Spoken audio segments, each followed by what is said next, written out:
Okay, let's continue with your phone calls right now, talking about the private banks taking over the United States, openly announcing they want a, quote, new world order, using that term, run for and by a private group of banks that will control our governments and set our taxes and levy a bunch of new carbon taxes, phony environmental taxes on us. That's all openly being announced, exactly as we told you they would, because we have their own documents. You can stand up against these people, or I guess just stand down. Kind of like Americans do now when they see a crime being committed. From the land of the free, home of the brave, to the land of the thumb-sucking cowards. That's not all of us, but that's a large portion of us. We have to wait for the mainstream media or the establishment to tell us that we can stand up or take action. See, that's all part of the mind control, to be a bunch of passive TV-watching sycophants. Chris in San Marcos, Texas, you're on the air. Welcome. Yeah, howdy. Hello. I wanted to talk about the election. I went in on the 20th, and I voted Bob Barr for Libertarian, because I'll die with a smile on my face if I don't ever have to vote Republican or Democrat again. I mean, it's gotten so bad that two parties have merged into the same enemy. And if people don't even realize that, it's time to shut off the Rush Limbaugh, you know? Well, what's happened is they have sold the public on voting like it's a horse race or a football game on who you think is going to win, instead of whose policies you actually agree with. And you notice the two parties don't ever want to make it about policies, because their policies are almost identical. It turns into, what is Sarah Palin wearing, or are you a racist if you don't like Barack Obama, on and on and on. Wear the American flag pin. Yeah. But, it's no longer a viable option to say I'm voting for the lesser of two evils. The system's never going to recover if we don't start voting for our beliefs. And the way I see it, the libertarians are the only people that still seem to care about the Constitution. I mean, there was that one guy, Ron Paul, but, he was a wacko. So yeah, he was a wacko. He told us the derivatives market was being set up for a collapse and they were devaluing the currency. All right, he's voting for Bob Barr. Let's go ahead now and talk to Jawad in New York. You're on the air. Welcome. Hello, Alex. Hi. Hey, thank you very much for taking my call. I'm a first-time caller. I'm calling from Binghamton, New York. I'd just like to say thank you for all the hard work that you're doing. We really appreciate it here in Binghamton. I really got working up. I have really just three quick things and one question. All right. For you. The first thing is that on November 6th at my school, BCC, my college, we're showing your film Endgame at Titchener Hall at 3 p.m. to anyone out there in Binghamton who's listening, or Ithaca. Also, regarding the insider trading that took place on 9/11, I was watching a film today on Google Videos. It's called Ring of Fire. I don't know how good it is or whatever, basically, because we had the trouble with the Zeitgeist thing, so I don't know how good it is. It's kind of really critical of religion, but it's called Ring of Fire, and on that it mentioned that regarding the insider trading that took place on 9/11, it said Merrill Lynch, HSBC, Morgan Stanley, Bank of America, Lehman Brothers, and General Motors, and a few others were the ones involved in the insider trading. And the reason I bring this up is because you keep mentioning that the banker bailout, and these are the same guys. Well, for those that don't know, there was record put options, never before that big and never after that big, specifically not just on airlines, but specifically on United and American in the 4 days leading up to it. And we all heard, we're going to find out who was behind it because of the insider trading. And then it led to Buzzy Krongard, executive director of the CIA, and Alex Brown, the company, and others, so it got shut down. Yes, absolutely. And the third thing is, I'm not sure if you're familiar with this one guy. People call him a scholar, but I don't know too much about him. His name is Cornel West.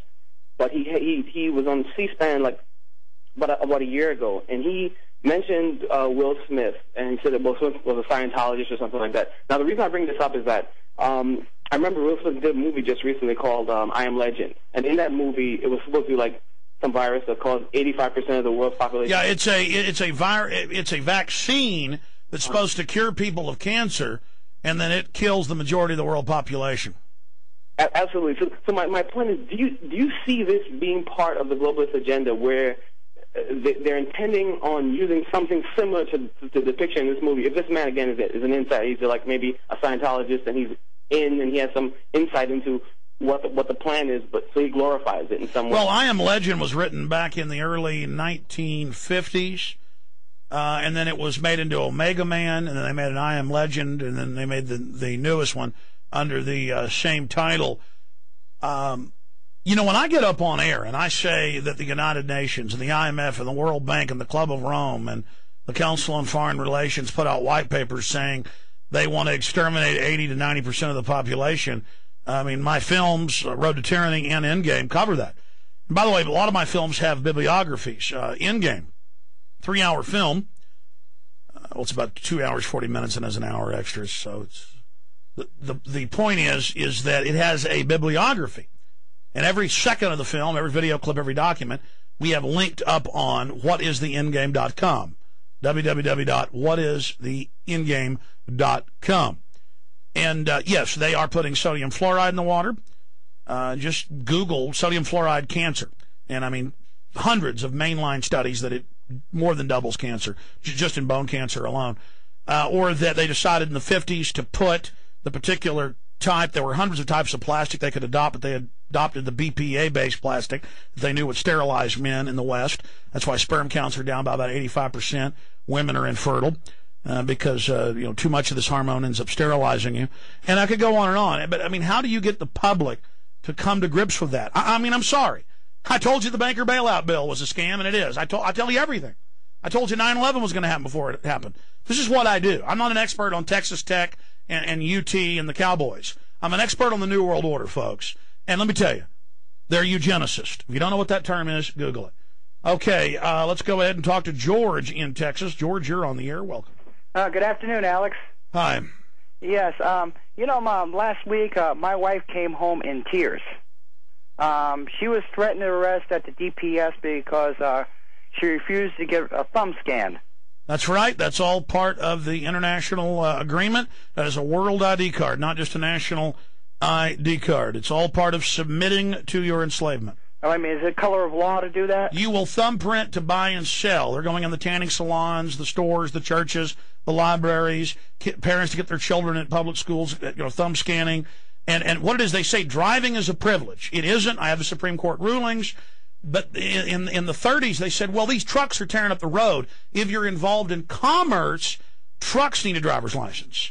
And then 15, 20 years later, depending on the state, they phased in that it was a privilege to drive, but only under commerce. And the state police were really federal, set up in the late 30s, and they have no idea what's going on, and they don't believe me. They love the system, so give your children more fluoride water. Don't believe me. Just give them more mercury shots. Don't believe me. Just love your government. Well, it's not your government. It's criminal bankers. You're under eugenics. Thumb scan. Enjoy yourselves. You're going to have a national sales tax on top of the income tax. Everything you're doing being tracked under carbon credits on your card. Also, too, I mean, what'd they say to your wife? Well, they told her if you don't take this thumbprint, you're going to be arrested. And I'm like, is it color of law to take that thumbprint? I mean, they should have just said, well, you don't get a license and then you'll get arrested. Now, citizens get arrested for no ID. Illegal aliens don't.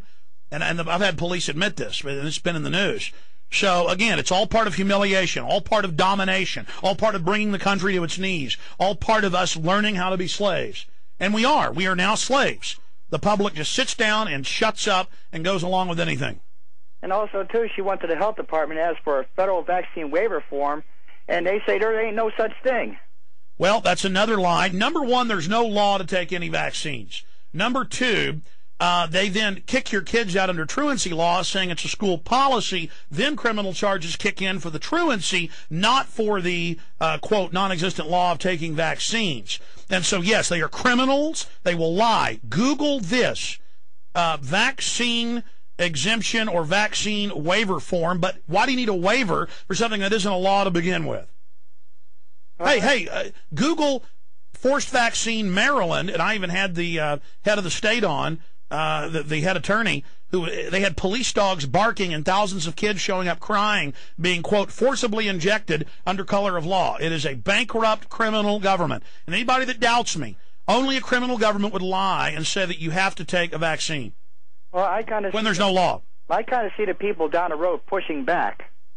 I mean, when they are going to push back. That's why they openly admit the local police are now dialing in to the spy satellites, the control grids, the FEMA camps. Every major city has helicopters standing by, according to declassified documents in 2000 by the Sunshine Project, with helicopters with opiate knockout gases waiting to gas every major city. Well, I just pray that this election is peaceful, but I don't think it's going to be peaceful. I talked to a woman who lives in the Caribbean who came from Africa.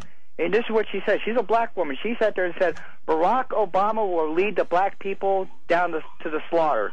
I said, these charismatic leaders, once they get in power, I said, that's when the horror starts. Yeah, we have a completely criminal elite looting everything in power.